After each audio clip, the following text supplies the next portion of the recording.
Nellie Sciutto, and I've been an actor for, well, a really long time. Here's my number. Call me. I've worked with some of the most famous people in Hollywood. Anything unusual occur? Define unusual. And taken on some roles I'd rather forget. Now my industry friends join me with their stories of faking it, making it, and taking it in Hollywood. And now, here's Nellie. Welcome to 50 Moments, Faking It, Making It, and Taking It in Hollywood as a Working Actor. I'm Nellie Sciutto, and my podcast is based on my book of the same title, which you can buy on Amazon. And basically it's 50 stories that sort of sum up my 35 years in Hollywood. And just behind the scenes stories. Some of them are sad, some are funny. And what I'd like to do is interview celebrities about their stories and their background. So today I have two local celebrities in their own right on the show. I have Amber Fletcher of Fletcher's Corny Dogs, and I have Chris Putnam, the CEO of Dallas Express News. Welcome. So both of you really are like staples in Dallas now. I mean, Amber, your family has been for years. I would love it if you gave us a little backstory. Amber, why don't you go first? Because you're about to drop a baby and it might just happen on the show. I know. I'm 37 and 2 days pregnant, 37 weeks and 2 days. But yes, our family company, it started in 1942, but its roots are actually in vaudeville. My grandfather was married to a family of performers, and his family was performers, and he was the producer of the Madcap Players in the late 30s. And he was performing a show at the State Fair of Texas called The Drunkard.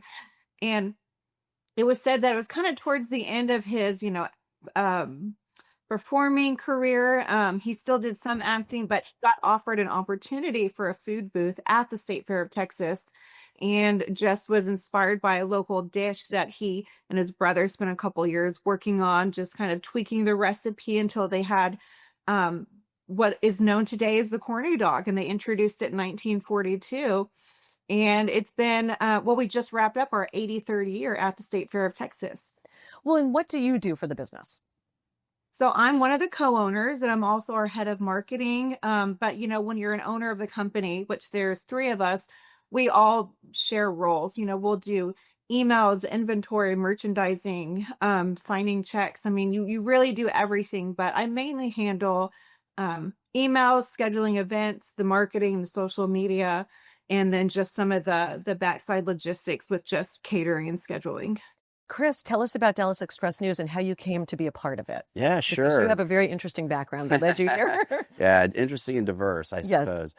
Well, Dallas Express Media is approximately 4 years old now, and our publisher is a well-known hotelier, Monty Bennett. Our office is right across the street here, in fact. Mm-hmm. And he just saw a need 4 years ago to have an alternative news source in the area, something that had a bit of a different editorial perspective. And, we are known to be kind of a center-right editorial point of view as opposed to a center-left point of view, of which, 90+% of the media is. And it's new media, so we're strictly digital. You find us at DallasExpress.com. Subscriptions are free. You sign up for an email and you get a daily newsletter. We send over 250,000 of them a day. Mm-hmm. And every social platform, of course, as well. And our growth has just been extraordinary. Just in the last year alone, 150% growth in readership, some really big exclusive stories that we've broken. What we're really pretty known for is really developing and cultivating sources locally for stories that end up having some national relevancy. And so we have a partnership with Yahoo. We've been picked up nationally by Yahoo and other national outlets. We've been featured in the New York Times, the New York Post. Politico actually did a story about us and, how we broke this really huge story at the end of last year that we could talk about that went hyper viral. Elon shared it. It lives at TikTok and other major influencers. Yeah, so we're up to 500,000 subscribers at this point, and that's a lot. Like in contrast to the Dallas Morning News, which of course now is owned, by a New York company, Hearst Media, who also happens to own the Houston Chronicle, Austin Statesman, San Antonio Express, no relation. Yes. Yeah, I mean, so we're really the largest Texas-owned local news outlet now. Texan owned and operated. The rest are New York or New Jersey owned. Well, Amber obviously came to her business by way of birth. But for you, how did you get into this business? Yeah, it's been so it's a long way here actually. Yeah. I started as a journalism major in college, and I wrote for the TCU Daily Skiff. That lasted a couple of years, and my intention was to go into journalism full time. I ended up just taking a different path because I couldn't figure out a way to make money, and I was married at a very young age in journalism starting off, and this is the early '90s, and then I matriculated into business. And I started my career at IBM. I worked for the Pro family for 5 years at Pro Systems. So I was in tech, and then went off and co-founded a company with some guys from New Jersey that we took public in 2006, and then ran as a public company for another 12 years. And and that was an exciting experience. We grew it to about a $2 billion market cap. And then I retired at a relatively young age and bought a place in Colorado and became kind of a semi-professional ski bum.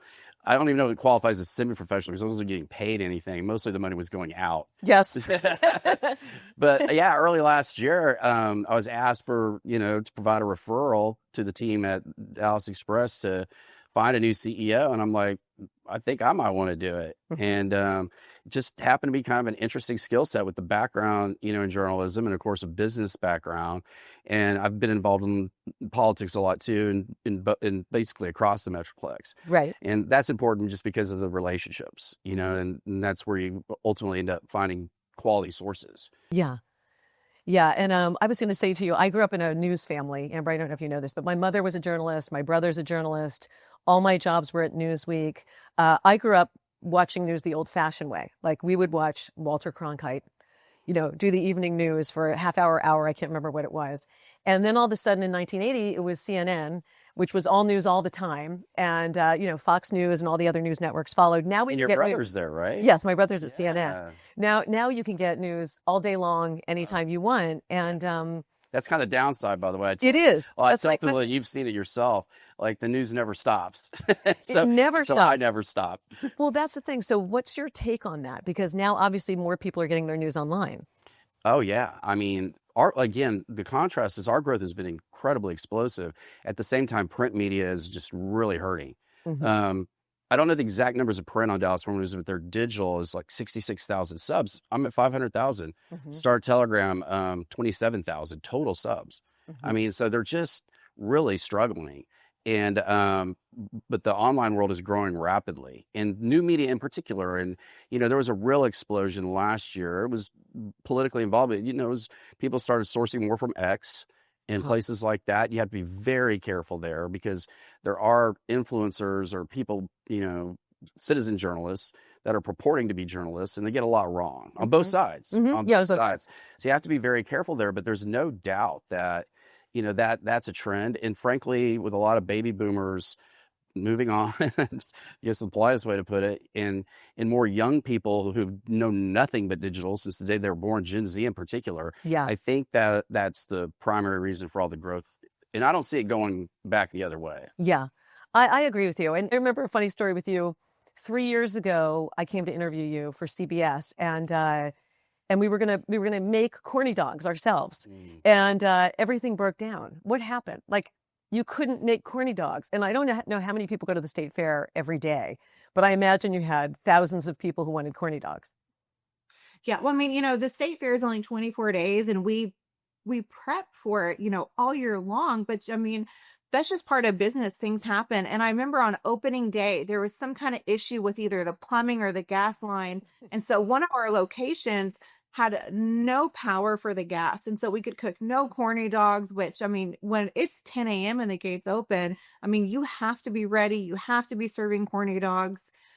And we couldn't. And so, it's unfortunate because we usually do like an influencer content creator event, and that's the location we have everybody come to get their corny dog and to do interviews and just get their famous or to get their photos to post online. And we had no corny dogs. And, it took about an hour, I think, before we finally got things going. Well, food is entertainment. So it's the same thing. You're entertaining people. And I'm sure that was kind of a rush. I do remember you finally got it up and running. I did have a corny dog, but we didn't get to make them on air. Right? Right. Well, you'll have to come out next year because I always love getting to show people how to make one. There's just something fun about dipping and frying and then eating your own corny dog. It's a whole new experience that's really fun for people to come out and try. And Chris, I know you probably don't have you're doing news, so it's not like a funny story, but every time I picture you, I picture the movie Broadcast News, and I picture Holly Hunter running through with her beta tapes to get them on air right away. Right. Obviously that's not how it works anymore, but I have seen you, since I work for you, I have seen you on your phone trying to crack a big story and get it out there right away. What's one of the most interesting, it doesn't have to be funny, most interesting stories recently that you really had to get out there right away?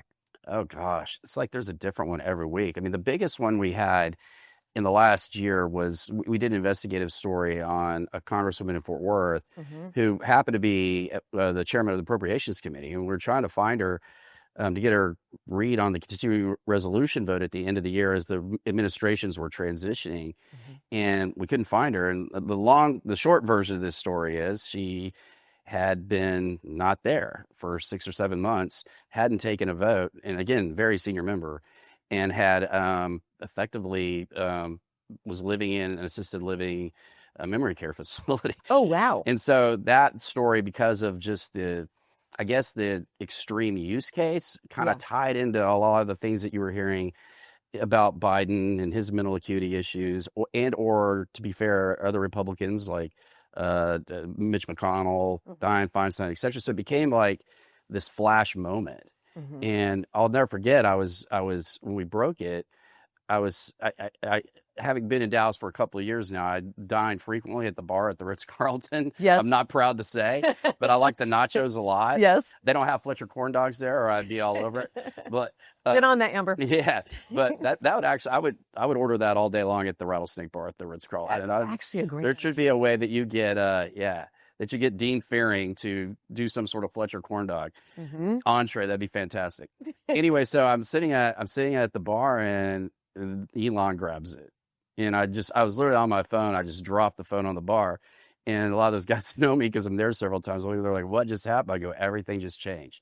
And it did. I didn't sleep. Like, I was up 1 to 2 hours a night, every night, Christmas week. And every single cable news show you turned on in the morning was talking about that. And, it just propelled us. I ended up doing interviews with New York Post about how we got the story. It became like a story behind the story. And it really helped cement our journalistic credibility as well, because even Politico, they're not center right leaning. They're generally the other way, but very red in DC, did an entire story about how we beat the DC media to it and the other local media here to the story. You being a digital upstart, even though our subscription base is pretty high. And they said, they just rolled up their sleeves. They call it shoe leather journalism, get out there and cultivate and develop real sources, get facts. And they were, very complimentary. The other funny one I have is about last November, Joe Rogan was sourcing us. He has this producer, Jamie, who's kind of part of the show. Yes, yeah. And so I can't remember even what the story was, but like Rogan said, "So Jamie, what is this source exactly?" And Jamie's like, "Well, it's the Dallas Express." In tongue in cheek, Rogan's like, "The Dallas Express." Like Pony? Yeah, he's like, "That's the greatest newspaper in the universe. Everybody's reading it." And so we got a big kick out of that. Just those things, when you hit that level of the influence community, it just immediately just changes everything. It's crazy. And Amber, I understand you're branching out to food trucks now at Clyde Warren Park. Oh, that's awesome. Yeah, we started a couple years ago, really after my dad passed. My brother and I just kind of thought about, now that it's our turn to kind of take control of the wheel, what were we going to do? And we always wanted to do food trucks and do more in the community. And so I did want to mention this year also, I don't know if you saw talking about celebrities and Elon, and it did make me think, we did feed a celebrity this year. We actually got to feed Cookie Monster from Sesame Street. Oh, that's awesome. That's awesome. Yeah. Sesame Street is doing a national tour, and they came out to the state fair and they were trying fair foods. And so Cookie Monster did a whole bit where he got to eat a corny dog, and he had funnel cakes and turkey legs, and he had everything, but he was pretty passing on the fried Oreos.